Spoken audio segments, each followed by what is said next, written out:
ఇవాళ తూర్పు గోదావరికి చంద్రబాబు, ధవళేశ్వరం బరాజ్ కొత్త గేట్ల పనులకు శ్రీకారం.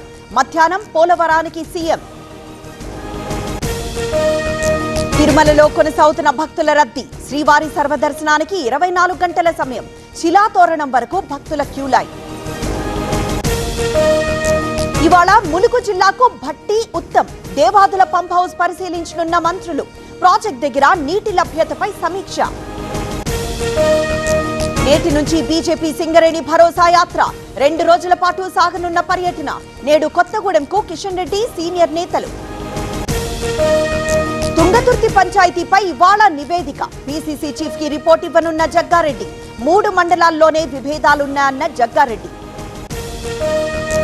హైదరాబాద్ తిరిగొచ్చిన వియత్నాం బాధితులు. పీఎంఓ వేగంగా స్పందించిందంటూ కృతజ్ఞతలు. సహచరులను కోల్పోయామంటూ ఆవేదన. కన్నెపల్లి మోటార్లు ఆన్ చేస్తారా లేదా? రైతులకు నీళ్లిస్తారో ఇవ్వరో రేవంత్ చెప్పాలి. ఎన్డీఎస్ఏ సూచనలు పాటించాలన్న BJP. To celebrate our grand opening with an unbeatable inaugural offer of flat 30% off on making charges, shop before 19 July and receive assured gifts with every purchase.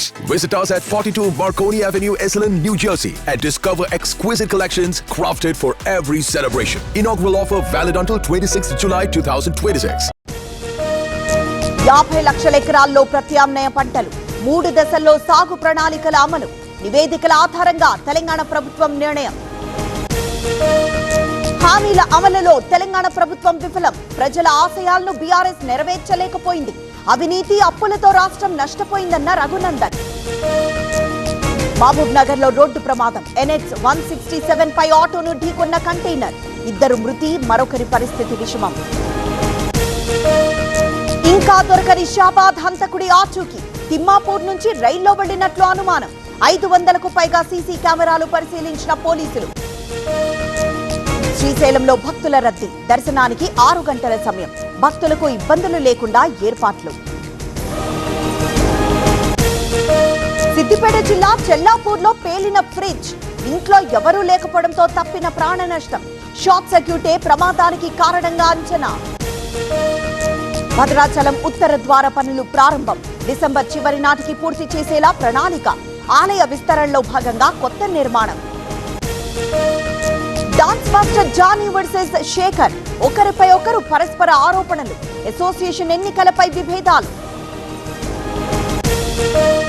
Vote చోరీతో కొన్ని రాష్ట్రాల్లో ప్రభుత్వాలు కూలిపోయాయి. ఎస్ఐఆర్ ప్రక్రియ పారదర్శకంగా జరగాలి. అప్రమత్తంగా ఉండాలన్న వర్ధన్నపేట ఎమ్మెల్యే నాగరాజు. అయోధ్య విరాళాల కేసుపై ఇవాళ విచారణ. సిబిఐ దర్యాప్తు, ఆడిట్ కోరుతూ 3 పిటిషన్లు. కీలక నిర్ణయం ప్రకటించనున్న సుప్రీంకోర్టు. విమాన ఛార్జీలపై ఈరోజు సుప్రీంలో విచారణ. నియంత్రణపై మార్గదర్శకాలు కోరుతూ పిటిషన్లు. వాదనలు విన్నున్న జస్టిస్ విక్రమ్, జస్టిస్ సందీప్.